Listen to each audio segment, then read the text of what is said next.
My sister insisted I perform at her graduation party just 8 weeks after vocal cord surgery that could ruin my career. I gave her a celebration she'll never forget.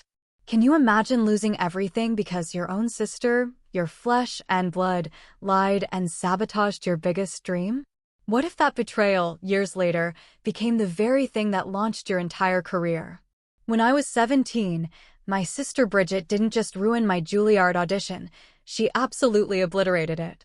She was 19, already the family's golden child, perfect in every way. The night before the most important day of my life, my one shot at music school, my scholarship, she told our parents I'd been sneaking out to parties. It was a total, calculated lie. My mom, furious, grounded me on the spot, snatched my car keys, and casually said I could just take the bus to the audition in the morning. Except, she conveniently forgot to leave me bus money. So, picture this, I walked 8 miles. 8 miles in the cold, carrying my hopes and dreams, only to arrive 2 hours late. They wouldn't even let me perform. Just like that, it was over. My entire future snatched away. Mom blamed me, of course, said it was my fault for being irresponsible. And Bridget? She just shrugged, a smirk playing on her lips, and said, maybe it's a sign you should pick a more practical career. The sheer audacity. I ended up at community college, working 3 dead-end jobs just to scrape together enough cash for private voice lessons on the side. But here's the wild thing about hitting rock bottom. You learn to fight. You learn to claw your way up for every single opportunity. For 6 grueling years, I grinded. I sang at weddings for $200, recorded demos in dodgy, windowless studios, taught music to kids at the YMCA. Every single week, I uploaded covers to YouTube.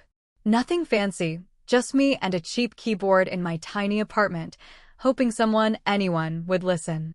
Then, out of nowhere, one of those covers blew up. 4 million views in a month. I still can't believe it. A talent scout reached out.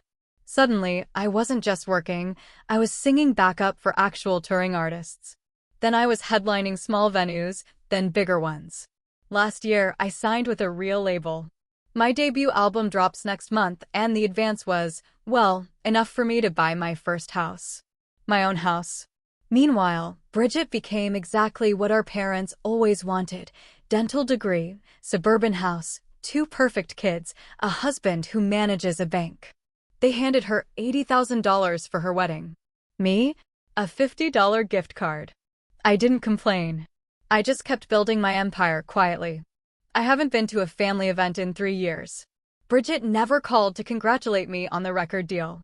Neither did Mom. Silence. Always silence. Then, 2 months ago, I had vocal cord surgery. Polyps. Years of overuse, doctor said.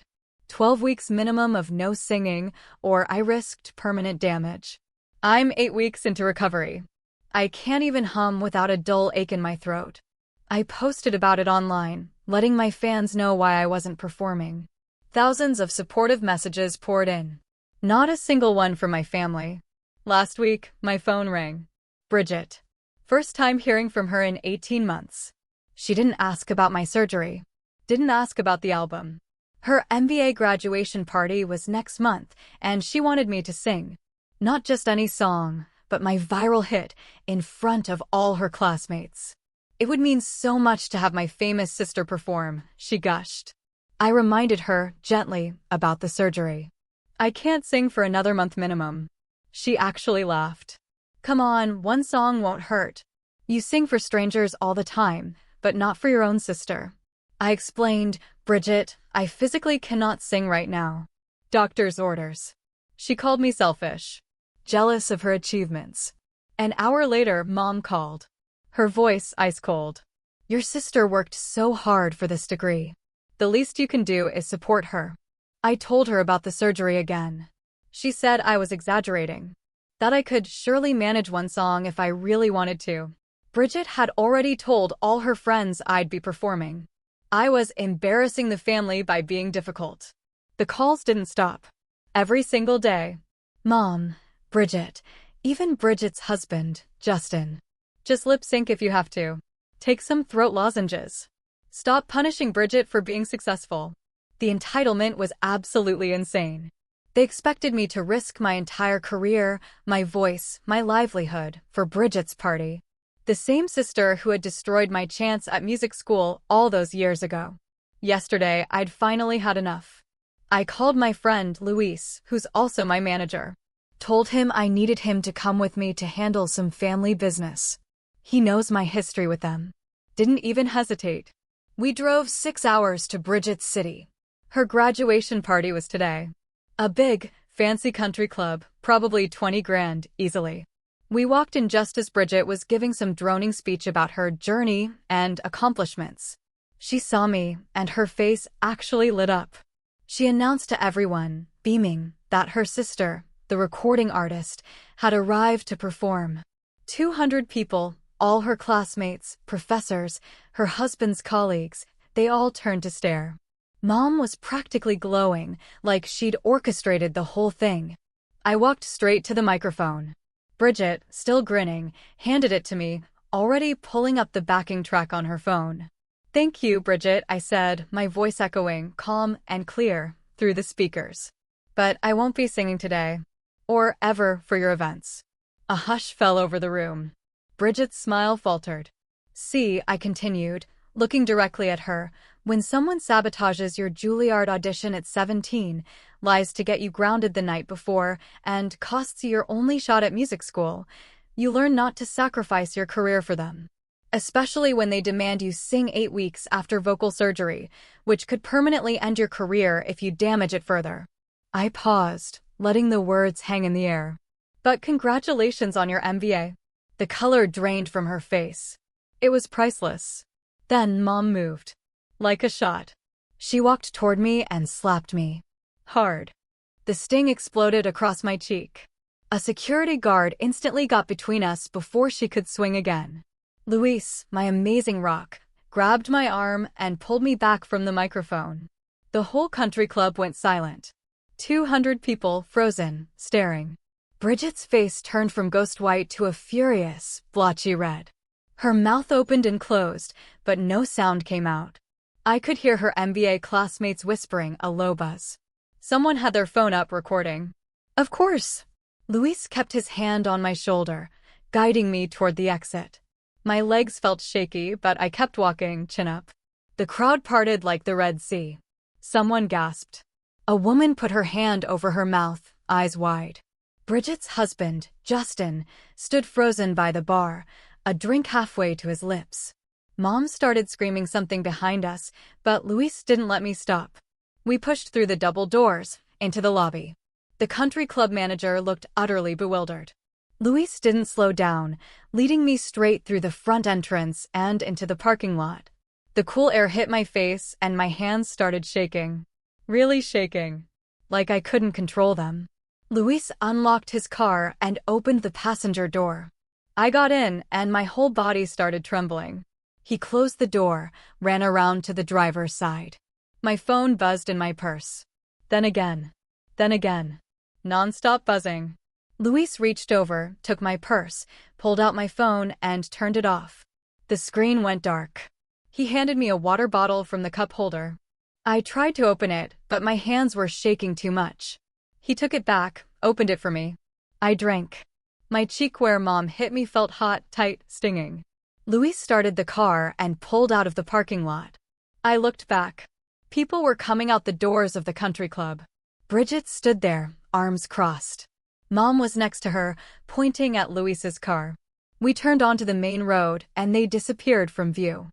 Luis drove for an hour before either of us said anything. I stared out the window, watching the highway signs, trees, buildings, gas stations fly by. My face still hurt. My throat felt tight, not from surgery, but from anger, from the words I'd finally spoken. Luis glanced over at me every few minutes, just checking. The sun started setting, painting the sky orange and pink. I thought about what I'd just done.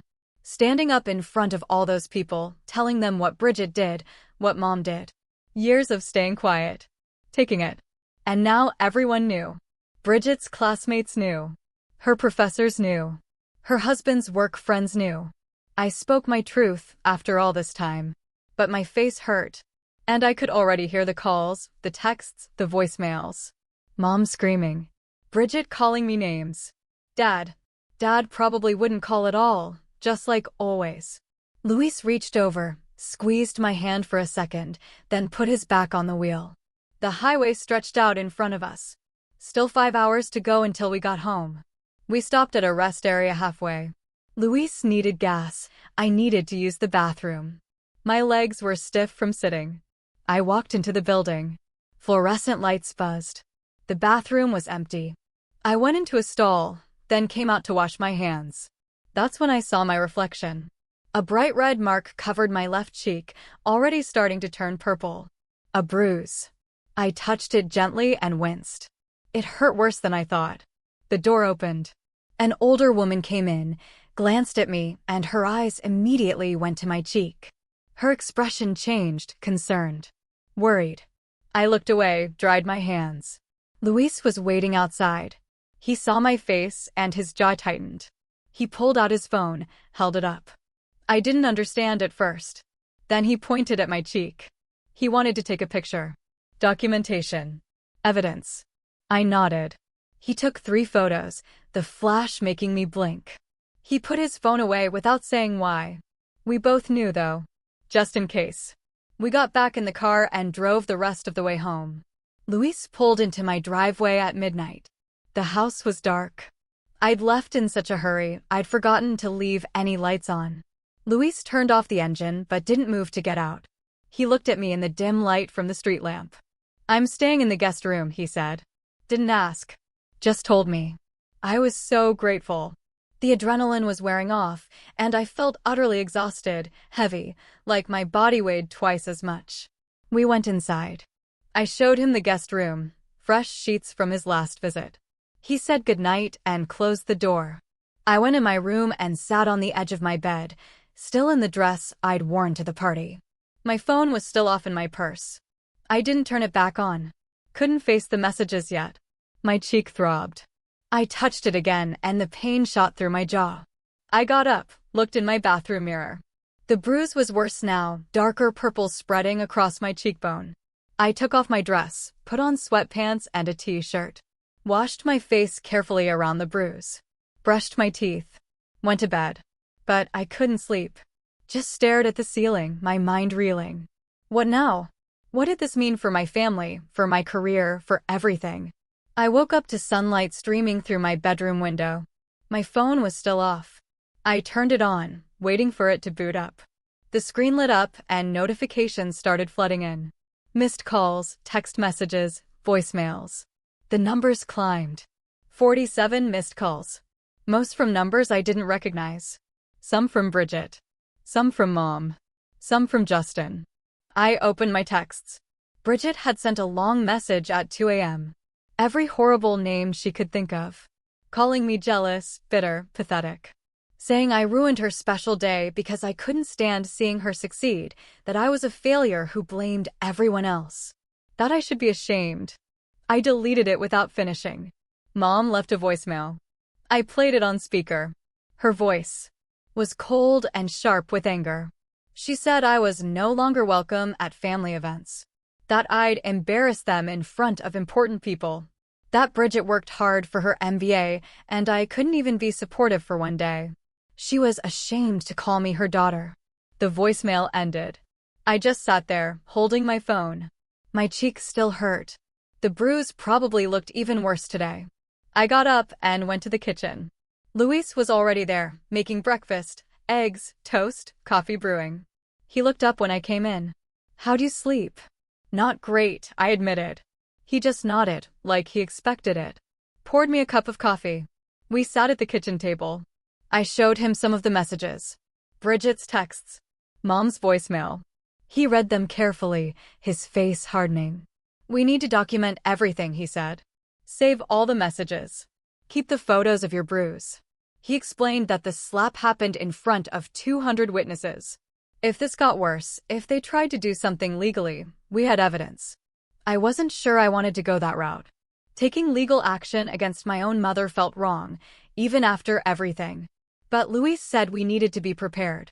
Have everything documented and organized. I agreed. We spent the next hour screenshotting messages, organizing files, creating a timeline of events, writing down what happened at the party while it was fresh in my mind. Luis was thorough, professional. This was why he was such a good manager. My phone rang at 9 a.m. Unknown number. I almost didn't answer, but Luis nodded. I picked up. A woman's voice, professional. Natalia. I'm your publicist. I'd forgotten the label assigned me one last month. We'd only talked once. She asked if I'd seen what was happening online. I said no. She told me a video of the confrontation was circulating. Someone at the party had filmed the whole thing.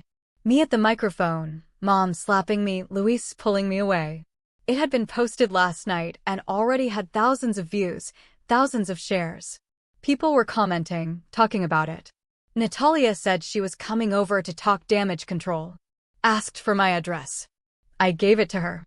She'd be there in 2 hours. The call ended. Luis and I stared at each other. A video. Of course, someone filmed it. Everyone has their phones out, recording everything. I felt sick. Not because I regretted what I said, but because now it was out there forever. No taking it back. No pretending it didn't happen. Natalia showed up exactly 2 hours later. Younger than I expected, maybe 30. Dressed professionally in a blazer and jeans, laptop bag slung over her shoulder. Luis let her in, and we sat in my living room. She opened her laptop, pulled up the video. Do you want to watch it? She asked. I said yes. She turned the screen toward me and pressed play. There I was, walking up to the microphone. Bridget with that huge, expectant smile. Then my voice, clear and strong, telling everyone about the Juilliard audition, the sabotage, the surgery, the risk to my career. The camera shook a little but caught everything. Bridget's face going pale. Mom walking toward me. The slap. The sound of it echoed in my quiet living room. Luis pulling me back. The crowd's reaction. Gasps and whispers. The video ended. Natalia closed the laptop. She looked at me. This might actually help your career instead of hurting it. I just stared at her.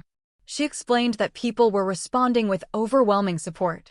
The comments were calling Bridget and Mom out for their behavior, praising me for standing up to family pressure, talking about how brave I was, how real. The video had 500,000 views now. Major music blogs were picking up the story, writing articles. Natalia pulled up her phone, showed me headlines. She said we should lean into this moment. Release a statement that's honest about my family situation and my vocal recovery. Turn this into part of my artist story instead of trying to hide it or downplay it. I sat down with Natalia and Luis at my kitchen table. Laptop open between us. Natalia pulled up a blank document and asked me to tell her everything I wanted people to know. I started with the Juilliard audition. How Bridget lied to get me grounded. How Mom took my car keys and forgot bus money. Walking 8 miles in the cold. Missing my only shot at music school. Natalia typed while I talked. Then I told her about the surgery, the polyps, the doctor's orders for 12 weeks of no singing. How I was only 8 weeks into recovery. How singing now could permanently damage my voice. How Bridget called after 18 months of silence, demanding I perform. How the whole family pressured me for days. Natalia kept typing. Luis added details I'd forgotten. The daily phone calls, Justin's suggestion to lip sync, Mom saying I was exaggerating. When I finished, Natalia read the statement back to us. It was perfect. Direct. Honest. No drama, just facts. She asked if I wanted to add anything. I said no. She posted it on all my social media accounts, Instagram, Twitter, Facebook. We sat there, watching the screen refresh. The first like came within seconds. Then 10 more. Then 50. Comments started rolling in. People saying they supported me. Other musicians sharing their own family stories. Fans saying they understood why I couldn't perform. Within 20 minutes, we had 5,000 likes. 30 minutes, 15,000. An hour later, 50,000 likes and counting. The comments kept coming. Thousands of them. Artists I admired were sharing my post. Music blogs were picking it up. Natalia smiled. This is going exactly as I hoped. My phone started ringing. Unknown numbers. Natalia told me not to answer. She'd handle all media requests. Luis made coffee while we watched the numbers climb. Then my email dinged. Natalia opened it on her laptop. A journalist named Augustine Parks wanted to interview me. Natalia knew his work. He wrote for a major music magazine. Long profiles about artists, deep dives into their careers and personal stories. Not gossip. Real journalism. She pulled up some of his past articles. They were good, thoughtful, the kind of pieces that made you understand an artist better. This could be huge for your album launch, Natalia said. Turn your personal story into part of your artist brand.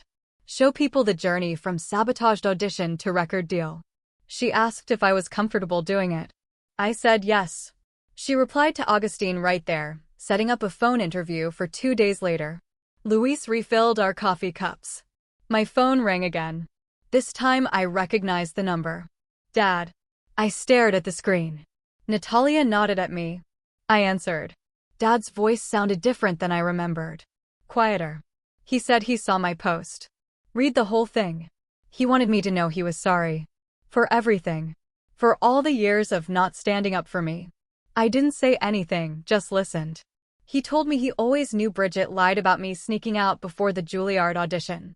He knew I wasn't at parties, knew I was home studying and practicing. But he didn't want to cause family conflict by saying so. Didn't want to upset Mom or make Bridget look bad. So he stayed silent. Let me take the blame. Let me lose my scholarship chance. My throat felt tight, not from surgery, but from a fresh surge of anger. I told Dad his silence enabled Bridget's behavior. That it hurt me just as much as Mom's active favoritism. That watching him stay quiet all those years made me feel invisible. Like I didn't matter enough to defend. Dad got quiet on the other end. Then he asked if we could meet for coffee. Just the two of us. Talk things through properly. I was surprised. Dad never asked to meet one-on-one. Never tried to have real conversations. I said maybe. I'd think about it. He said he understood. Asked me to call him when I was ready. The call ended. Luis squeezed my shoulder. Natalia closed her laptop and said she'd be in touch about the Augustine interview. She left around noon. Luis stayed. We ordered food and watched TV without really watching it. My mind kept spinning. 2 days later, I did the phone interview with Augustine. It lasted 2 hours. He asked about everything. Growing up with Bridget, the Juilliard audition, community college and 3 jobs, years of grinding, YouTube covers, the viral video, getting signed, the surgery, the graduation party confrontation. I told him things I'd never shared publicly. Details about those early years, how broke I was, how many times I almost quit, how much the music meant to me. Augustine listened, really listened. Asked good follow-up questions. Made me feel heard. When we finished, he said the article would run in 3 weeks, right before my album dropped. Perfect timing. That same afternoon, my phone rang. Dr. Campbell's office. Scheduling my 10-week checkup. The receptionist gave me a date and time. I wrote it down, hung up. Then I noticed my throat felt tight. Painful in a way it hadn't been before. Not from talking on the phone, but a constant tension. I'd been unconsciously clenching my jaw, tensing my neck muscles. The stress of everything was showing up physically. I touched my throat gently. It hurt. I called Luis and told him. He said I needed to mention it at the checkup. Make sure it wasn't affecting my recovery. The appointment came.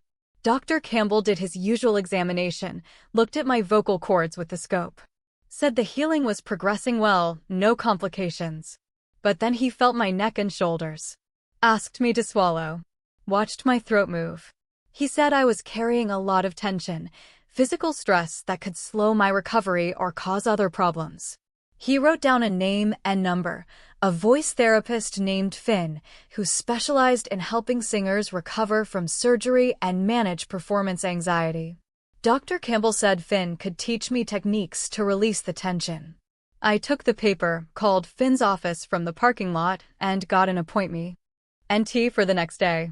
When I showed up, Finn was younger than I expected, maybe early 30s. Calm voice, easy smile. His studio was small and warm, comfortable chairs, soft lighting. He asked me to sit and tell him what was going on. I explained the surgery, the family confrontation, The viral video, the constant phone calls and messages, how my throat felt tight and painful even though my vocal cords were healing. Finn nodded, like he'd heard this before. Emotional stress manifests as physical tension in the throat and neck, he explained, especially for singers. Our voices are tied to our emotions. When we're stressed or upset, we unconsciously tighten those muscles. It's protective, but it can interfere with healing. He had me stand up, put one hand on my stomach and one on my chest. Taught me breathing exercises, deep breaths from the diaphragm, slow exhales. We did it for 10 minutes. Then he showed me gentle vocal warm-ups. Nothing that would strain my healing cords, just humming at low volumes, sliding between notes carefully, releasing tension bit by bit. For the first time in days, my throat started to feel less tight, less painful. The pressure eased. Finn scheduled me for twice-weekly sessions. Said we'd work on both the physical tension and the emotional stress driving it. I left feeling lighter. Got home and found a new voicemail. Justin, Bridget's husband. His voice was angry. Loud. He said I ruined Bridget's celebration. Made her look bad in front of her colleagues. That she was devastated and humiliated. That I was a selfish attention seeker who couldn't let her have one special day. The voicemail went on for 2 minutes, every word dripping with rage. I played it for Luis when he came over that evening. His jaw clenched. His protective instincts kicked in hard. He wanted to call Justin back, tear into him, defend me. I put my hand on his arm. Told him to let it go. Engaging would only make things worse, give them more ammunition, more reasons to play the victim. Luis didn't like it, but he agreed. Deleted Justin's number from my phone so I wouldn't be tempted to respond. The next day, my phone started blowing up with notifications like crazy. The video hit 2 million views overnight. My social media was full of messages from people I didn't know, reporters, journalists, TV producers. Everyone wanted to talk about what happened at the party. Luis came over early that morning with coffee and his laptop. He showed me the numbers. The video was everywhere. Entertainment blogs, music websites, even regular news sites were picking it up. People were sharing it with comments about toxic families and standing up for yourself. The support was overwhelming. Natalia called at 8 a.m. sharp.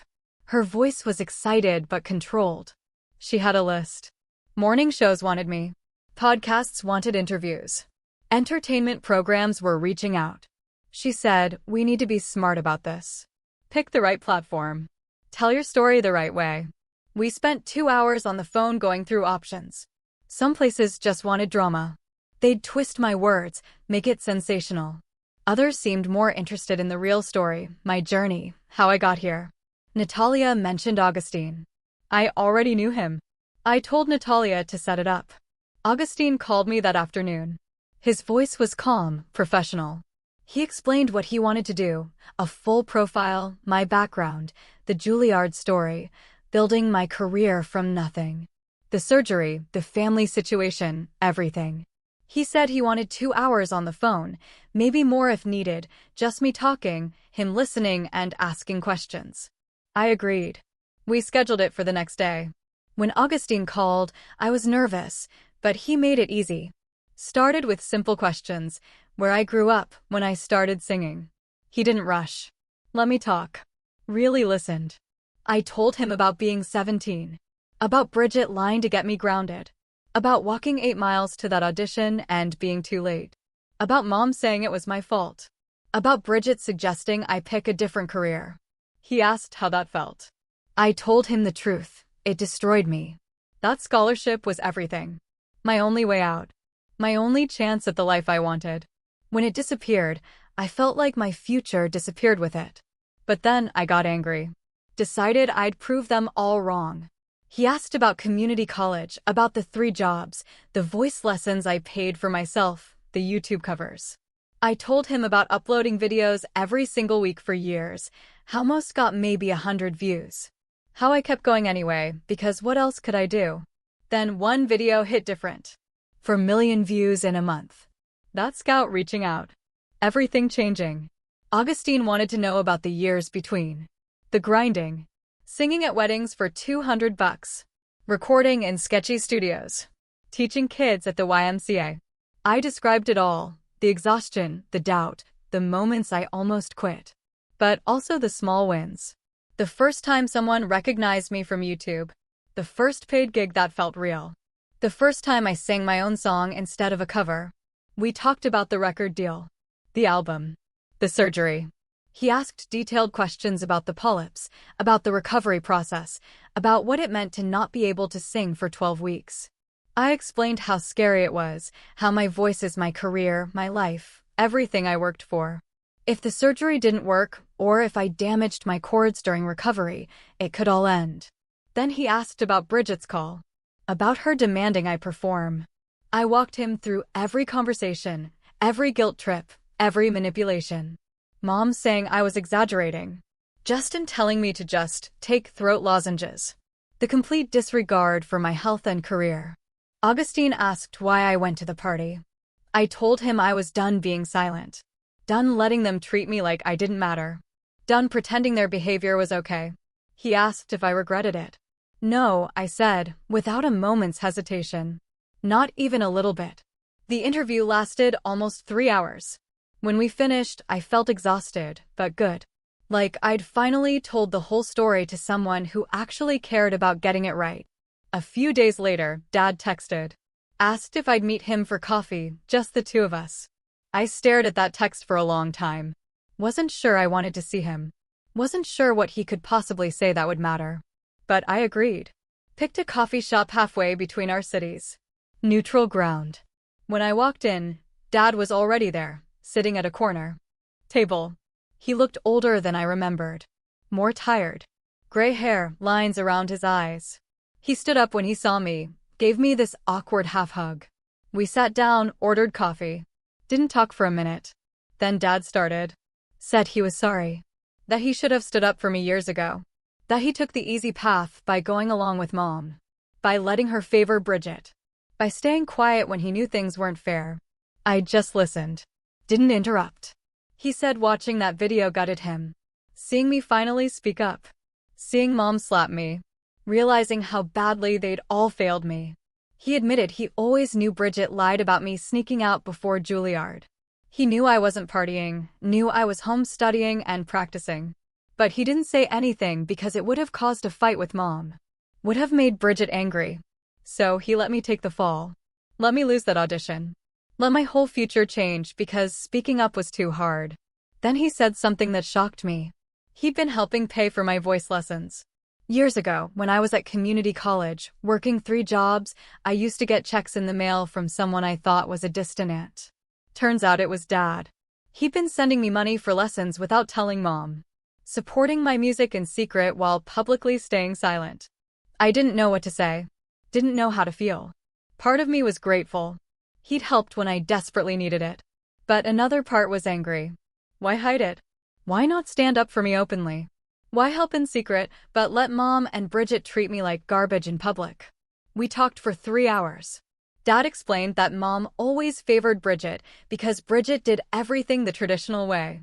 College, dental school, marriage, kids. The life Mom wanted for both of us. When I chose music, Mom saw it as rejection. As me being difficult and impractical. Dad said it wasn't fair, wasn't right. But that's how Mom saw it. And he went along with it because fighting Mom was exhausting. I asked him why he was telling me this now. He said because he couldn't stay quiet anymore. Couldn't watch me suffer and pretend everything was fine. He asked if there was any way to fix our relationship. I told him the truth. That I appreciated the apology, appreciated knowing about the voice lesson money. But that one conversation didn't undo years of him letting Mom and Bridget hurt me. That if he really wanted to repair things, he needed to actually stand up to them. Not just apologize to me in private. He promised he'd try. Said he'd talk to Mom. Tell her how wrong she'd been. I wasn't sure I believed him. Wasn't sure he'd actually follow through. But I thanked him for meeting me, for being honest. We finished our coffee, hugged goodbye. I drove home feeling weird. Not better, exactly. But maybe slightly less alone. 2 weeks later, the Augustine article came out. The headline read, "From Sabotage to Stardom, How one artist turned family betrayal into fuel for success. I read it 3 times. Augustine had captured everything. My voice, my story, the struggle, and the determination. He didn't make it dramatic or fake, just told it honestly. Showed how I'd built a career despite everything working against me. The article went viral immediately. Shared thousands of times. My social media exploded. People commenting about how inspiring it was, how they related to difficult family situations, how they admired me for not giving up. Within 48 hours, my album pre-orders jumped 300%. My label called ecstatic. They wanted to move the release date up 2 weeks, capitalize on all this attention. Which meant I needed to be ready for promotion sooner than planned. More interviews, more content, more everything. Natalia was already working on it. She booked me for a major morning show 3 weeks away, right after my 12-week vocal clearance appointment with Dr. Campbell. If he approved me to sing again, I could perform my single live on national television. The timing was perfect. Scary, but perfect. Then Bridget posted a long rant on her social media. Called me a liar. Said I made up the Juilliard story for publicity. Claimed our family had always supported my music career. That I was twisting things to make myself look like a victim. That she never sabotaged anything. The post was desperate, angry, full of lies that anyone who knew us could see through.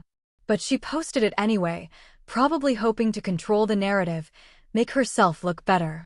It backfired immediately. Within 3 hours, people started posting old screenshots. One showed Bridget commenting on my YouTube channel 4 years ago, saying my covers were amateur and embarrassing. Another was from her Facebook, where she told someone I was wasting my time with music when I should get a real job. A guy who went to high school with us posted that he remembered Bridget bragging about getting me grounded before my Juilliard audition. Said she laughed about it at a party that same week. More people piled on. A girl from Bridget's dental school program shared a story about Bridget stealing her research notes and passing them off as her own work. Someone from her MBA program posted about Bridget throwing a classmate under the bus during a group project to make herself look better. The receipts kept coming. Screenshots, photos, detailed stories with dates and witnesses. Every hour brought new evidence that Bridget was exactly who I say she was. Her desperate post trying to call me a liar only made people dig deeper into her past. The comments on her original post turned brutal. People calling her out for lying, pointing out the contradictions, asking why she never mentioned supporting my music career if she was such a great sister. Her attempt to control the story blew up in her face completely. By evening, someone had compiled all the evidence into a Twitter thread that went viral on its own. The thread had screenshots of Bridget's mean comments about my music, testimony from people who knew about the Juilliard sabotage, and stories from her classmates about her entitled behavior. It got shared thousands of times. My phone buzzed with a voicemail notification around 8 p.m. Mom's voice came through the speaker, angry and shaky at the same time. She said I needed to make a public statement defending Bridget immediately. Said I was tearing the family apart and destroying Bridget's reputation. That I needed to tell everyone I made it all up, or exaggerated, or misunderstood what happened. She said this media circus had to stop, and it was my responsibility to fix it. I deleted the voicemail without responding. Luis sat across from me at my kitchen table with his laptop open. We spent the next 2 hours mapping out my promotional schedule for the album. He built an extra rest time between commitments, scheduled shorter interview sessions, made sure nothing would strain my voice before I was fully healed. We planned content I could create without singing, behind-the-scenes videos, Q&A sessions, photo shoots for the album artwork. Luis understood my limitations and worked around them instead of pushing me to do more than I could handle. 3 days later, I met Finn at his studio for our first session. He had me do gentle humming exercises that felt strange after weeks of silence. We worked on breathing techniques that released the tension in my neck and shoulders. He watched my posture carefully and corrected small things that would help my voice heal properly. Finn said my discipline impressed him. Most singers pushed too hard, too fast, and set back their recovery. He told me my voice would come back stronger than before because I was learning proper technique during the healing process. We started meeting 3 times a week. Each session built on the last one. Gentle exercises that gradually increased in difficulty. Finn monitored everything closely and adjusted based on how my throat felt each day. My 11-week checkup with Dr. Campbell happened on a Tuesday morning. He examined my vocal cords with the scope and nodded while looking at the images on his screen. Said the healing looked excellent. No inflammation or complications. If everything stayed this good at the 12-week mark, he would clear me to start singing again, with some limitations. Short performances only for the first month after clearance, nothing too demanding on my voice. I spent my days doing promotional work that didn't require singing. A photographer came to my house for an album cover shoot. We tried different outfits and lighting setups for 6 hours. I recorded video content for social media, talked about my creative process and the stories behind each song, did written interviews with music blogs and magazines. The forced vocal rest actually helped me develop other parts of my artistry. I learned to communicate about my music in new ways. My phone rang while I was editing photos for Instagram. Dad's number. I answered. He sounded tired. He told me he confronted Mom about everything, about the Juilliard incident and how she treated me over the years compared to Bridget. Said it didn't go well and they were barely speaking now. But he finally said what needed to be said, even though it caused a huge fight. I thanked him for standing up for me. Then I told him the truth, that one conversation didn't undo years of him letting Mom and Bridget hurt me while he stayed quiet. That appreciation wasn't the same as forgiveness. He said he understood. Asked if we could have regular coffee meetings to rebuild our relationship slowly, actually work on fixing things instead of just apologizing. I agreed to try. The 12-week checkup arrived on a Thursday morning. Dr. Campbell did a thorough examination that took almost an hour. He checked my vocal cords from multiple angles, had me do gentle vocal exercises while he monitored, reviewed all my progress notes from Finn. Then he smiled and said my vocal cords had healed beautifully with no complications. He officially cleared me to start singing again, with gradual increases in intensity over the next month. I could do short performances, but needed to avoid anything too demanding for another 4 weeks. I started crying right there in the doctor's office. Not sad crying. Relief crying. The kind where you can't stop because you've been holding your breath for 3 months, waiting to hear those words. Luis stood up from his chair and hugged me while Dr. Campbell smiled and printed out my clearance paperwork. My voice was coming back. I could sing again. Dr. Campbell reminded me to take it slow and gave me a list of restrictions for the next month. No performances longer than 30 minutes, no screaming or shouting, plenty of water and rest between sessions.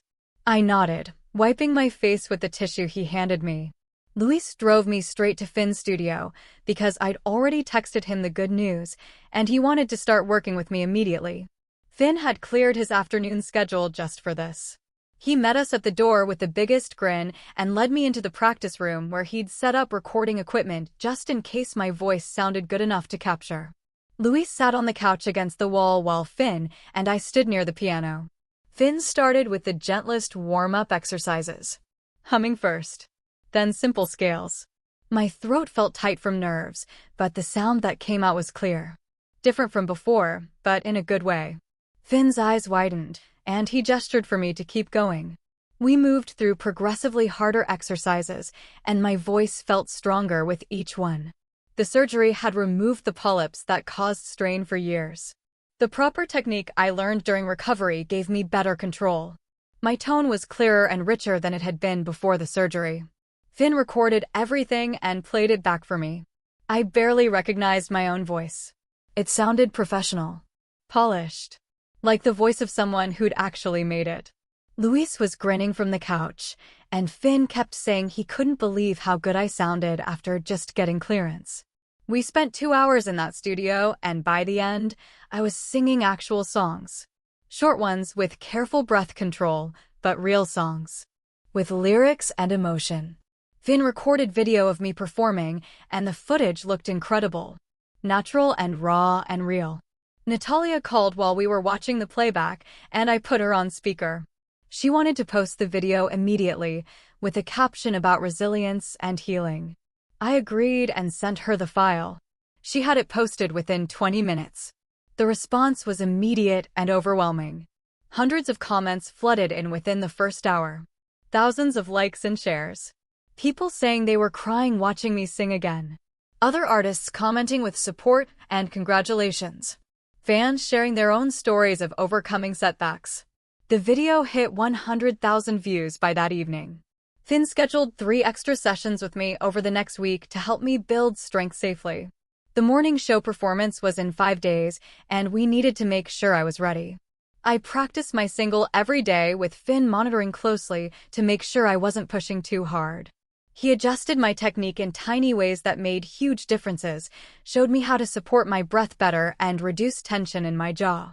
My voice felt strong, and I was more excited than nervous about performing on national television. This was the moment I'd been working toward for 12 weeks. Dad called on the 4th day before the performance. He sounded uncomfortable, and I knew immediately something was wrong. He told me Bridget had asked him to pass along a message. She wanted to apologize and talk. I stayed quiet and let him finish. He said he told Bridget she needed to do serious self-reflection about her behavior, that she couldn't just apologize because the public backlash was affecting her reputation and career. He said he wasn't sure if her desire to talk was genuine or strategic. I thanked Dad for being honest with me. Then I told him I wasn't ready to talk to Bridget and might never be.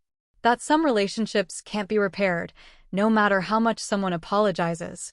That I was focusing on building the life and career I wanted, rather than fixing a family dynamic that was broken long before the graduation party. Dad said he understood and that he was proud of me for setting boundaries. We talked for another hour about my upcoming performance and album release. He asked if he could watch the morning show, and I said yes. The morning of the performance, I woke up at 5 a.m. and did my vocal warm-ups in the shower. Luis picked me up at 6 a.m., and we drove to the studio. Natalia met us there with my outfit and makeup artist. The green room was small but comfortable, and I spent an hour getting ready while reviewing my talking points for the interview portion.